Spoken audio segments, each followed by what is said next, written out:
Hello, everyone. I'm going to give you this lecture and embed it so you don't have to play it whenever you want. I'm covering lesson 4 of module 8. We've already covered lessons 1, 2, and 3. So this lesson is on women of the 20s, and it's kind of a neat lesson in that it talks about something kind of unique.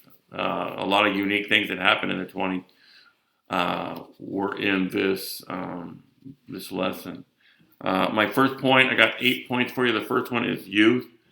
Youth of the 1920s.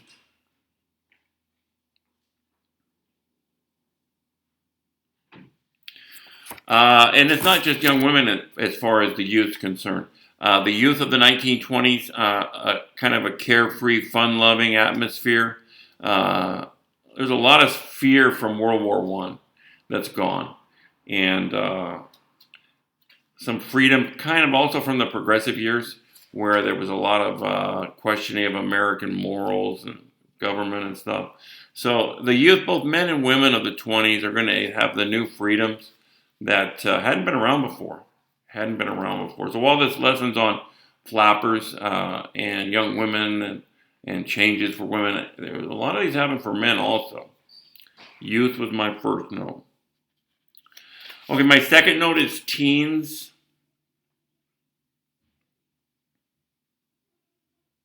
Now the concept of teens, the whole concept of teenager is really getting going in the 1920s.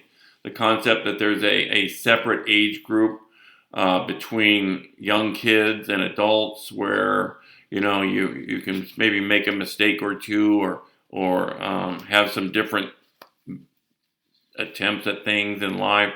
Now some of it is going to be the car. The car is going to allow young people in this teenage group the freedom to get away from the house and do some things. So the whole concept of teenagers, now it'll get carried much further in the 1950s. The concept of teenager will just take off in the 1950s. But in the 20s, it's really getting started. Less time with the family, more time out on their own. More kids going to educational opportunities also. It's going to help with the concept of the teenager. So the whole idea of that separate age group between young kids who have to be watched all the time and adults, teenager, is starting to emerge in the 1920s. Okay, my third note is on basically what this lesson is about. Young women, flappers.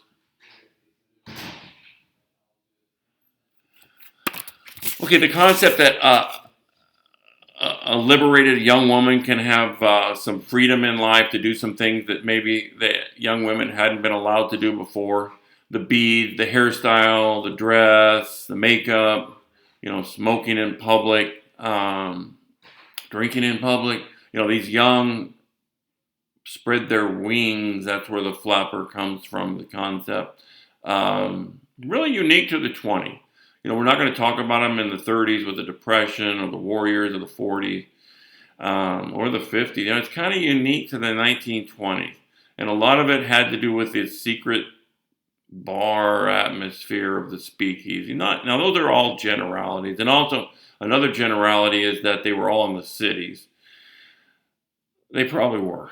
Was there any flappers out in the countrysides of Indiana? I'm sure there were, but not many. Freer sexual morals. They danced the foxtrot, the camel walk, the tango. Young women flappers. One of your videos are on flappers that I know most of you guys won't like. Maybe some of you, but it's how a woman dressed up to become a flapper. So flappers is my third note. My fourth note is double standard. Now, double standard's on the test. Now, double standard is something that could be anywhere at any time over any issue. If you feel like a teacher is treating someone different than you, your boss is treating someone different, it's not equal. But the reason why it's brought up in this lesson and in this module is because this is when it started to become recognized for women, young women as opposed to men. That men were held to a different standard than young women, a double standard. Whereas men could have a lot of girlfriends, and a young woman could, if she did that, she would a double standard. Once again, you could use in your life. Look for it. Don't let someone do that to you. Greater freedom for men than women was the issue at this point. And why double standard? Not only is on the test for Module 8, but in this lesson with women in the 20s. Double standard was my fourth note. All right, my fifth note is work opportunities.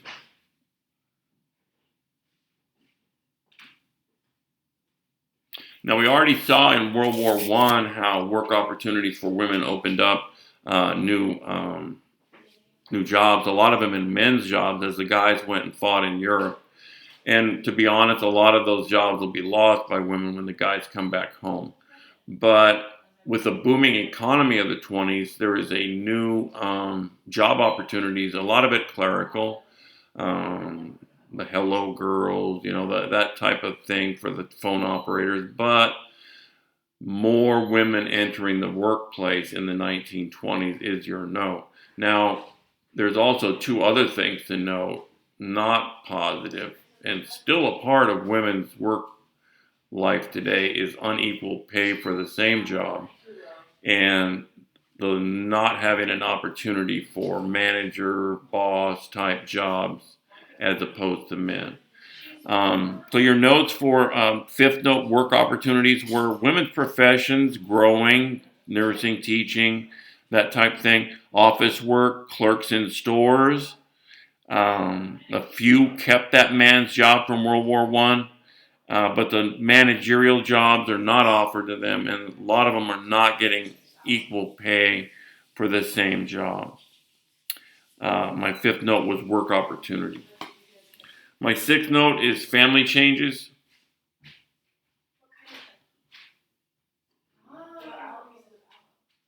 What you start to see in the 20s is a declining birth rate for the first time for a couple of reasons. Number one, women are out in the workforce in bigger numbers than ever before. Women are going to get education opportunities. We're going to talk about that in a minute. And then the beginning concepts of birth control. Now, I'm not going to lecture you on birth control one way or the other, but the note is Margaret Sanger began the American Birth Control League in 1921, and that's kind of considered the beginning of women being able to control reproduction. She was arrested on pornography charges and had to go live in England for a period of time. So that's kind of where our country was at that point with birth control, but that is the beginning. Women are starting to have greater involvement in marriage as far as legal involvement, rights, and all that across the country, state by state, and a changing role in marriage to romance as opposed to arranged type marriage. All right, my sixth note was family changes, especially for women. All right, my seventh note is on education.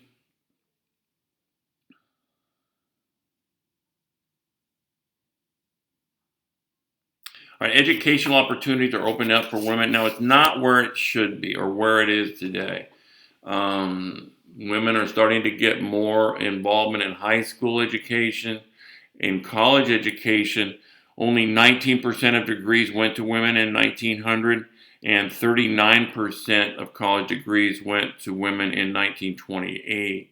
So you can see it was a great growth in women getting college degrees. You've got women's colleges opening up all around the country, and you've also got the beginnings of community and junior colleges, which especially gave working women or women who had to take care of the children an opportunity to get a college degree, or at least some college classes.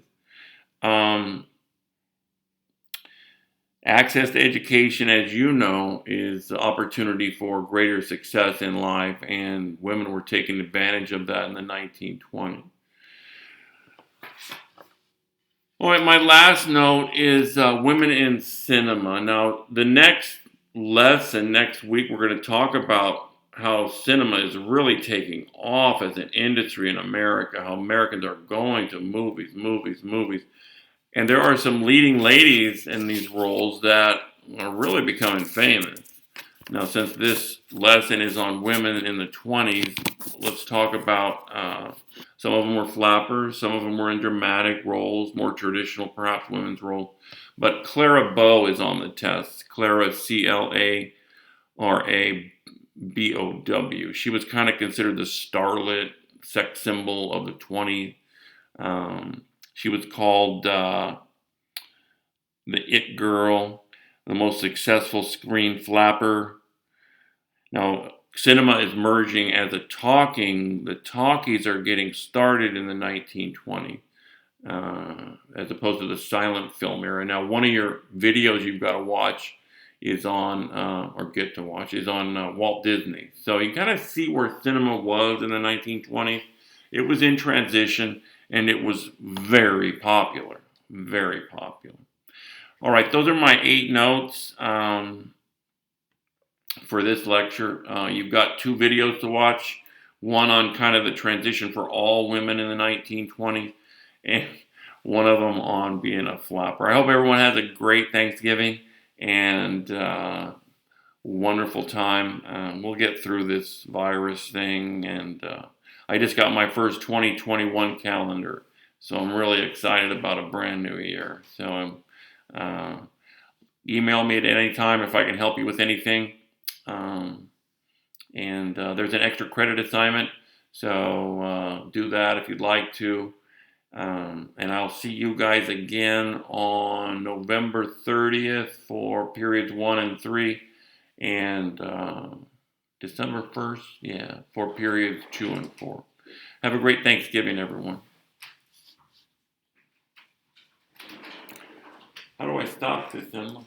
You press the pause button. Right there. Right here? Right there, yeah.